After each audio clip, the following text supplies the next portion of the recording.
బలి వామనునికి దానం ఇచ్చే సమయంలో కలశం నుంచి నీళ్లధార పడకుండా శుక్రాచార్యుడు అడ్డుపట్టాడా? ఈ విషయం భాగవతంలో ఉందా? ఈ విషయం సంస్కృత భాగవతంలో లేదమ్మా. వ్యాసుడు రచించినటువంటి సంస్కృత భాగవతంలో లేదు.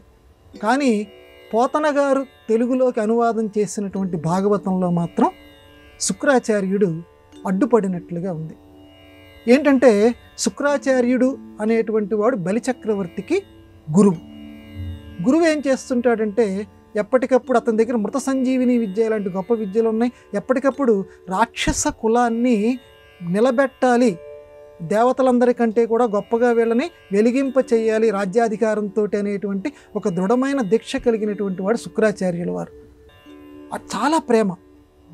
హెచ్చరిక చేశాడు, ఒరే వచ్చినటువంటి వామనుడు శ్రీ మహావిష్ణువురా, అతను 3 అడుగులనే నెపం మీద నిన్ను అనగదొక్కుతాడు. ముందే చెప్పేశాడు. పాపం బాగా చదువుకున్న ఆయన అనగదొక్కుతాడురా, నేను ఇవ్వను అని ఒక మాట అనేసే, ఇందులో కొంప మునిగేది ఏమీ లేదు.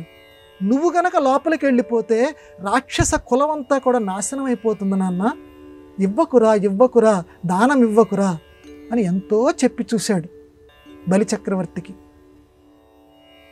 ఏమైనా సరే లోకంలో కీర్తి గొప్పది, ఒక మాట అన్నాను, మాట మీద నేను నిలబడాల్సిందే అన్నాడు. సరే, ఆ కథ మనందరికీ తెలుసు.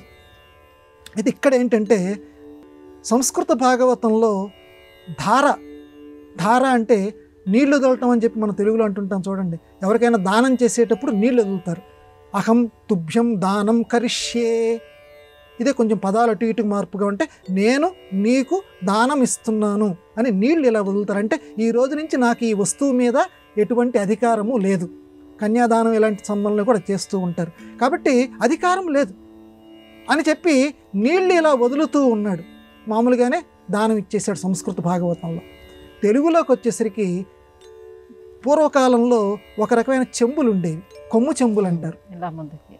ఆ కొమ్ము చెంబుల్లో ఇలా ఉంచుతున్నప్పుడు ఆ ధార కిందికి రాకుండా శుక్రాచార్యుల వారు అడ్డుపడ్డట. నీళ్లు కింద పడితేనే దానం ఇచ్చినట్టు లెక్క, నీళ్ళ ధార కింద పడకపోతే దానం ఇచ్చినట్టు లెక్క కాదు. అప్పుడు వామనుడు తన దగ్గర ఉన్నటువంటి కుశ అంటే దర్భని తీసుకొని ఒక్కసారి ఇలా పొడిచేట.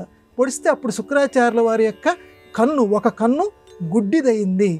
లోపలికి ఇలా ఇప్పుడు అది అడ్డుపడితే మనం ఇలాగ అంటాం కదా, అంటే మళ్ళీ మామూలుగా నీళ్ళు వచ్చేసేస్తాయి కదా, లోపలికి వెళ్ళిపోయింది, నీళ్లు ధారగా వచ్చేసినాయి. అందుకని ఆయనకి ఒంటి కన్ను శుక్రాచార్యుల వారు ఆ రోజు నుంచి అయ్యారు అని లోకంలో తెలుగు భాగవతంలో ఉంది, కానీ సంస్కృత భాగవతంలో మాత్రం లేదు.